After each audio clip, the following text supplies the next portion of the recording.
So let's say you own a pencil factory. I'm a worker in that pencil factory.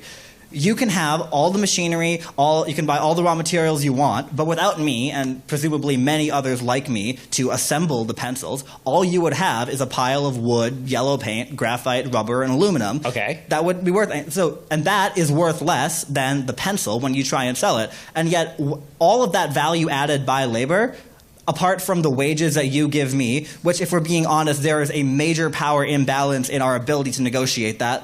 If all that putting the pencil together requires is basic use of your prefrontal cortex, then yes, your labor is alienable at lower rates than if you are a doctor. That's not the fault of the person who owns the machinery. But if you didn't have workers like me and your pencil factory, and you were just one man. But I do. I have millions of people who are willing to do that voluntarily for me.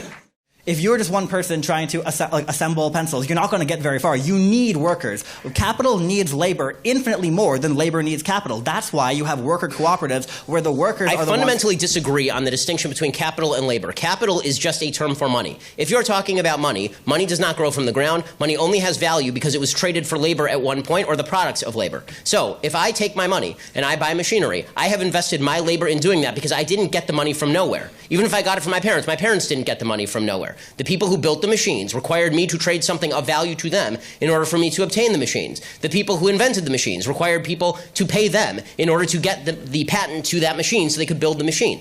The problem that I'm seeing in what you're saying is you have still failed. If what you're talking about is a system of voluntarism, you still have not named any area in which we disagree, and yet you're telling me that you're a socialist and I'm a free marketer. So one of us has got this wildly wrong, and I'm pretty sure it's not me. The differentiation I draw, and I'm not alone in this, I'm not one person trying to redefine anything, the differentiation I and many others like me draw between socialism and capitalism is that under capitalism, when you as the owner of the factory, you give me a wage. The wage could be $7.25, it could be $15, it could be whatever an hour, right? But you give me a wage. All the additional profit above made from selling the pencils or whatever good you produce above what is reinvested into the company ultimately goes to you or the investors, those who own shares in the means of production. Right. Under socialism, those people are the workers, and the example I give, again, is cooperative enterprise. No, those are the people who are investing the risk. So if they carry the risk, then they get the benefit. The owner of the factory carries the risk, therefore he gets the benefit. The workers in the company you mentioned, if that company were to go bankrupt, they would carry the risk as well as the benefit. If the company goes bankrupt, and this guy has to pay off all of his debts, the worker may lose his job, but he's not the one who's going to incur the debt of having gone bankrupt. If you incur risk, then you're the one who pays the downside. The worker does not pay the downside. Okay, it is the investor who pays the downside, who invested in all the machinery, who sunk millions of dollars into making your labor productive. Because guess what? Your labor is without that machinery. Gunk. Nothing. You don't have a pencil to put together. You don't got the wood. You don't got the paint. You don't got the rubber. You don't got the metal. You got nothing. Right? You're sitting there, standing outside, twiddling your thumbs.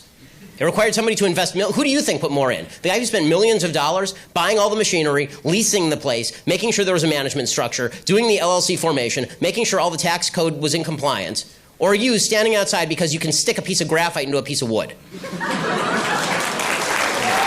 Now we're done.